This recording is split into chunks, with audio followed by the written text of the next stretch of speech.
Yo, thank you for clicking on the video. I'm Who's Mans. I just like football. I'm here to teach you the X's and O's of the game. I'm not here to teach you the glitches and the exploits and things like that. Not that there's anything wrong with that. If you guys are new, go ahead, hit the subscribe button and the bell so you never miss an upload. And let's get into it. All right, so I got a longer video for y'all today, but a lot of things that I've learned from in this video. First one being, if I am the deep middle safety, the center fielder, I always need to be further back than the deepest route. This is why. You're gonna see that the post gets behind me. Luckily, Diggs is really good. So we're gonna move on to this next play. Paying attention to what you have on the field. I mean, I run a smash route, and for some reason, you know, I have my inside leverage there, but for some reason, CeeDee Lamb goes way up the field.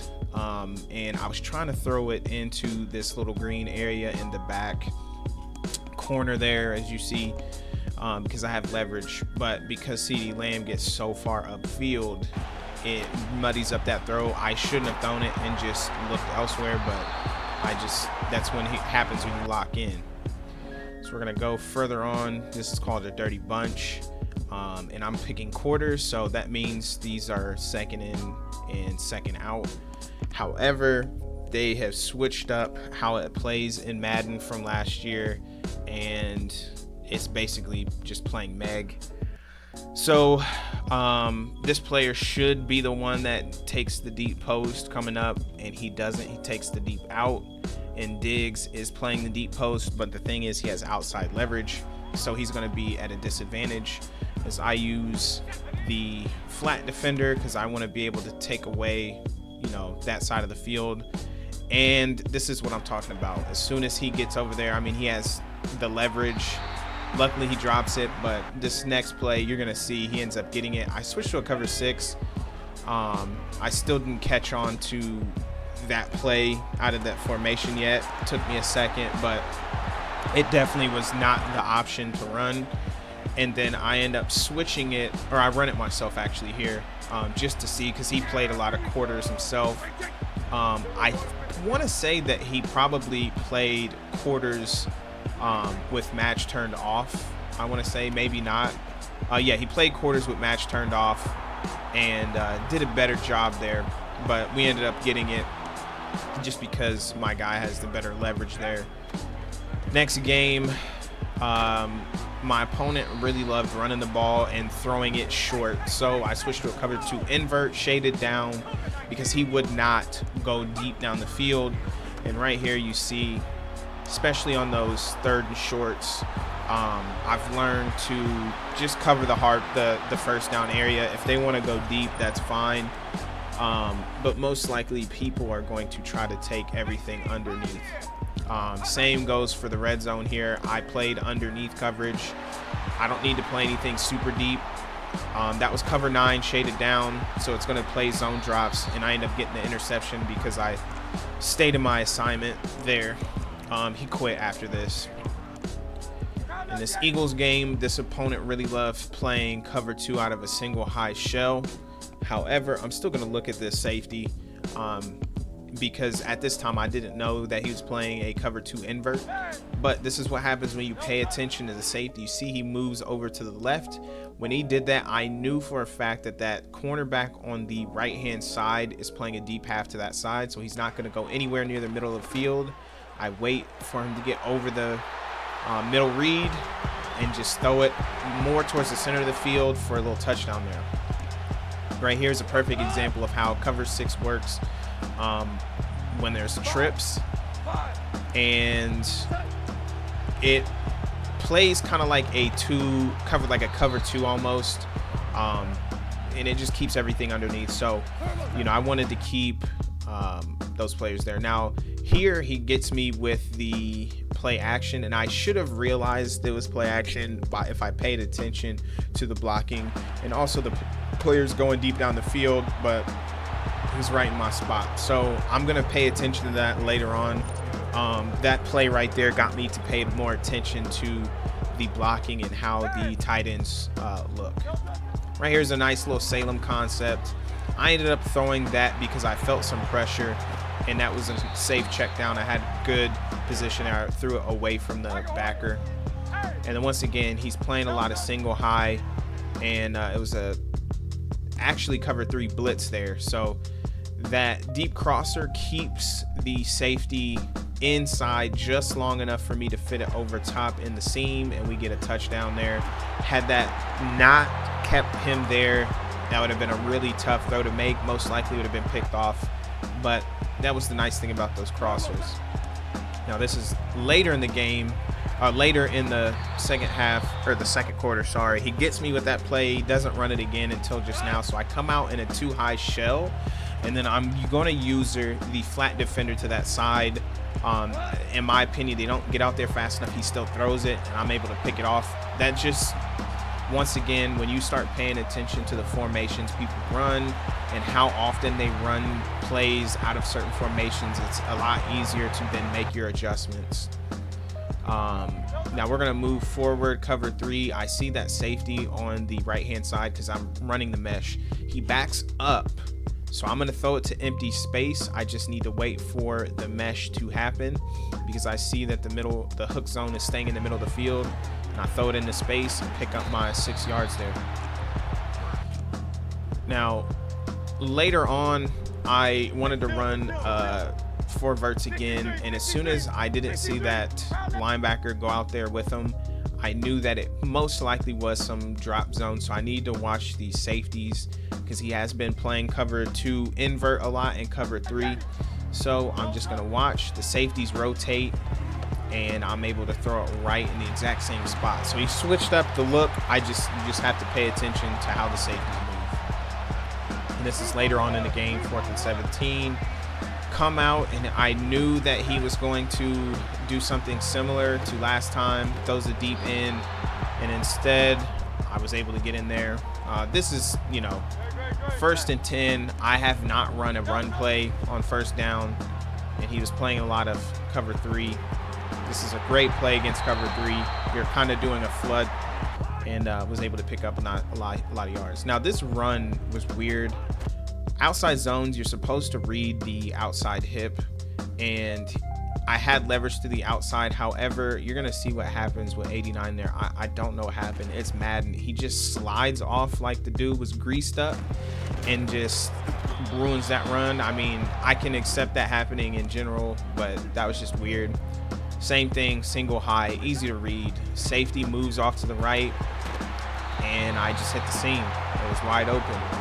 Now he is going to make some adjustments later on. I make the wrong read here. This is why you read outside in on these 4 verts. I could have hit X up the seam, especially when I see that nickel blitz. But it is what it is. Play some cover 3 or cover 3 match. I just match with the number 3 going across the field, get the interception. Really easy read, and I stay underneath because I have help over top. And that was the main play there. So now here again, single high coverage, and he stops. I have the right idea, just not the right execution. He played some cover 3 match and that outside stop, so I was able to fit it in over there. And then this was just, I thought, a pretty interesting play I wanted to throw in there. There's a couple plays that are interesting that I wanted to throw in there, but we get the interception there. And then here he started playing this cover 3 blitz where the defensive end would drop back into coverage, so I started running to the weak side, the passing strength, because that's opposite of the blitz. And yeah, it was really working. So that was the main reason why I ran those plays there.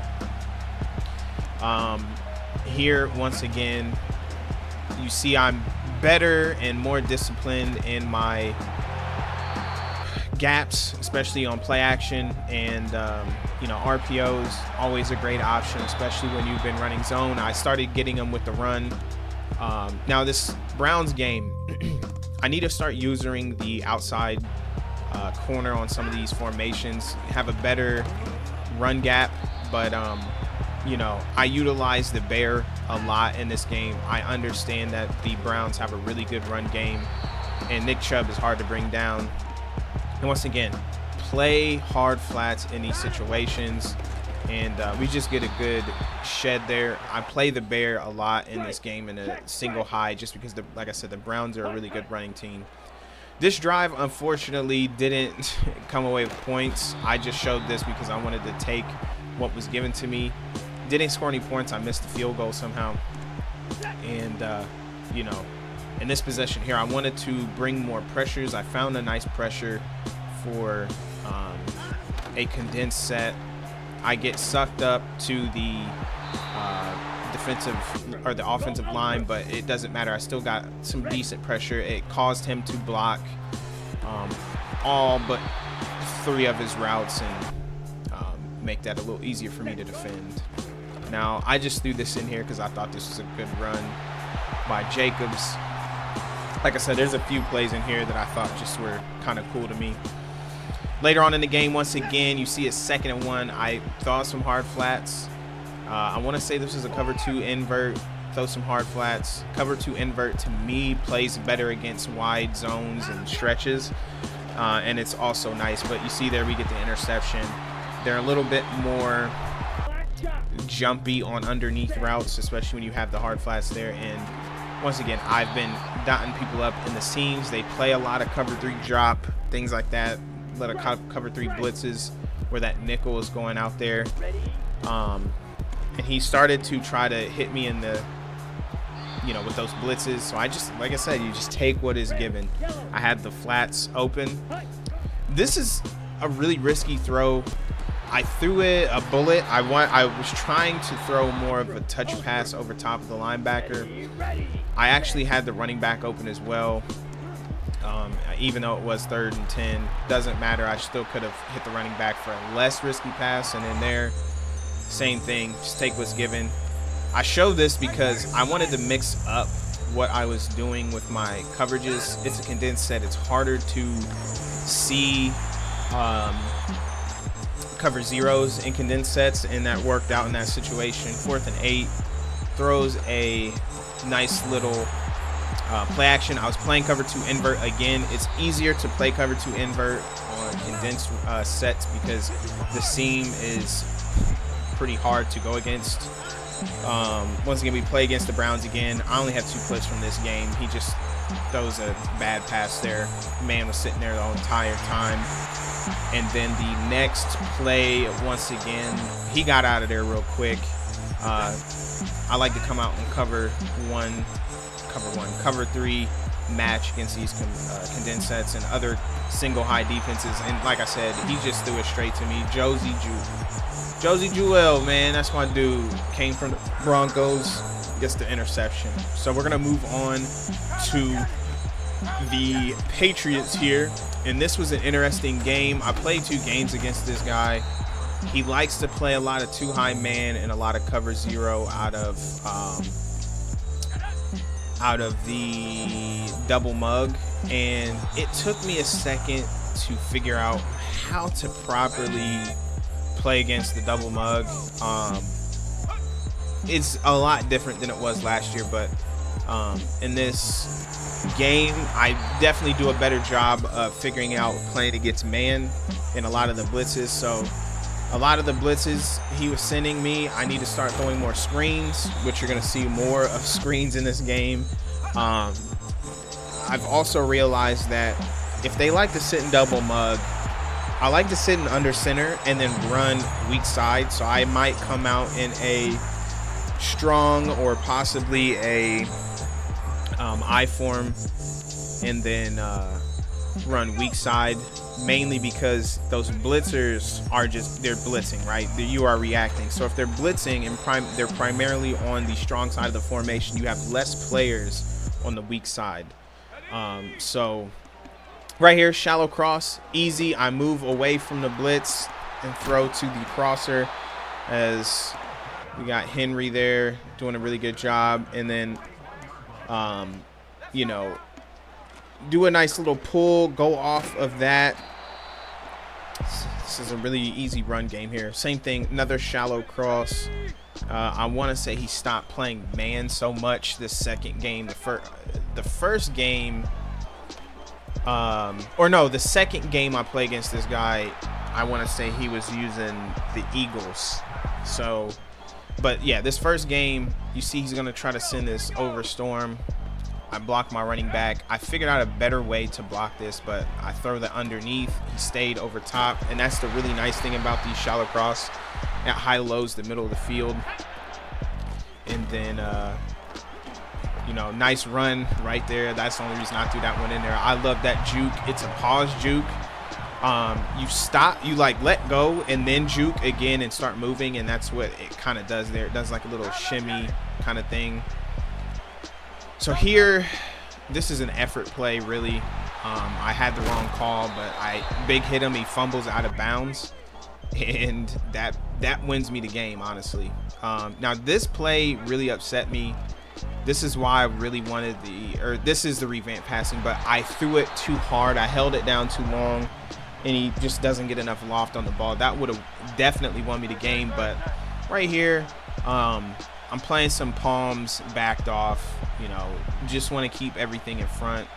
And I like palms against uneven sets there. So we're going to end up getting the interception to win the game right here. But palms backed off is a lot better, especially for the flats. Something that I learned from another creator. We're just going to back up and let the players do their thing. We get the interception there, and that's going to win us the game. I want to say he quits out after this, but yeah, I mean, there are a lot of things that I do pretty well in this game. Now this is the second game, same guy.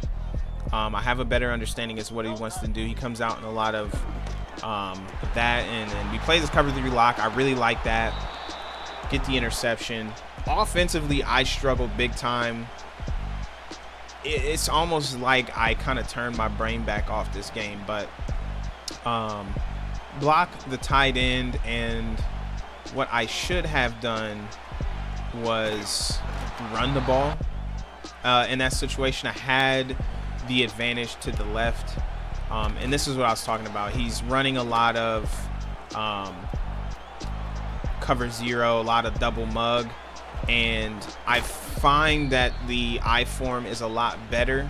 And you see me trying to run weak side there, and this is what I'm talking about. When your blitzers are all to the strong side, it's harder to defend weak side runs. So you know, I really tried to make him pay with this. It's just once I got down to the goal line, I couldn't really score a touchdown there. So now here is a good instance of why sometimes I don't have match on all the time. There, it was 2nd and 10. I decided to put my flat defenders in curl flats, get the interception. It just kind of made him hesitate just enough, and that was just a good run to keep him. Now this one, I threw it way too late. Should have thrown it a little earlier and put a little bit of touch on there, and that wouldn't have caused me to throw an interception there. And then he comes right back. AJ Brown is me, and AJ Brown breaks a couple of tackles, gets the touchdown. So I made this game a lot harder on myself than it needed to be. But once again, man, you see a lot of screens. He wants to blitz and play a lot of man. I will run a lot of screens. It's something that just does a great job, and these comebacks are great again this year. Last year they weren't as good, but and you're gonna see me try to take advantage of the run game. I'm running weak side again, get 3 yards. I'm fine with 3, but I want to start running weak side. We're gonna run this and hit this comeback, man. He wants to keep running a lot of that man. We're gonna keep hitting these comebacks and things that get them off kilter. And then we're going to come down here again. He's running a lot of that double mug, a lot of the blitzes. We're going to run screens. Screens do really well against man blitzes, I'm telling you guys. So I come out and dime a lot near the end of the game. I know he has to pass. I know he has all 3 timeouts, but he is in a passing situation here, especially when he sends the running back out. So I put my player in a better position to guard the middle of the field. He tries to throw that deep corner, but having a one high defense just does so much better against corner routes. Now we're moved to this next game with San Fran. This is when I want to say after I started paying attention more when I play cover 9. You see there I do a better job of taking away the dig because the number 3 went shallow. So I felt fine letting that go and then bracketing number 1 on my side. And I'm able to come down and make the tackle right here. I don't overcommit. And once again, playing hard flats is second and short. I'm playing hard flats. Players seem to just want to go to the flats, and then here we go, 4th and 5. I need to start taking off on those short situations, taking off the clout or the soft squat and keeping the hard flats. Cover 2 is really good. Like I said, cover 2 is really good against outside runs because the flat guys, the cloud flats and soft squats, they're a part of the run fit, so they're gonna fill outside. Right here, that's just Fred Warner. If it was anyone else, I probably wouldn't have stayed that close underneath. I would have to definitely move back further, but Fred Warner is just really good, so you got to definitely pay attention to who's coming across the middle. That's how I get the interception there. Once again, I see I'm going to have leverage on the outside. I take that run. I need to be more cognizant of when I run these wide zones and things like that, because I think I run them far too much. Now, San Fran and the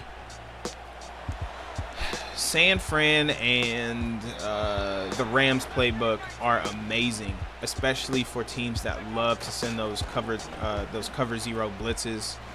A lot of the formations there do really well with picking it up, and they also have really good play actions. Now, play action does really good against man blitzes as well. It's has more to do with the coding, I think, than the actual X's and O's of things, but play action does really good against blitzes also because those players are pinning their ears back. So if they see that you're trying to hand the ball off and they don't guess correctly, then everything on the back end should be a lot easier to read. You're just going to have to do it really quickly. Once again, I play some cover 2 invert, hard flat. I choose the backside guy because a lot of people like to throw those slants, and I just let Fred take care of it, and that's going to be at the end of it. But thank you guys for watching.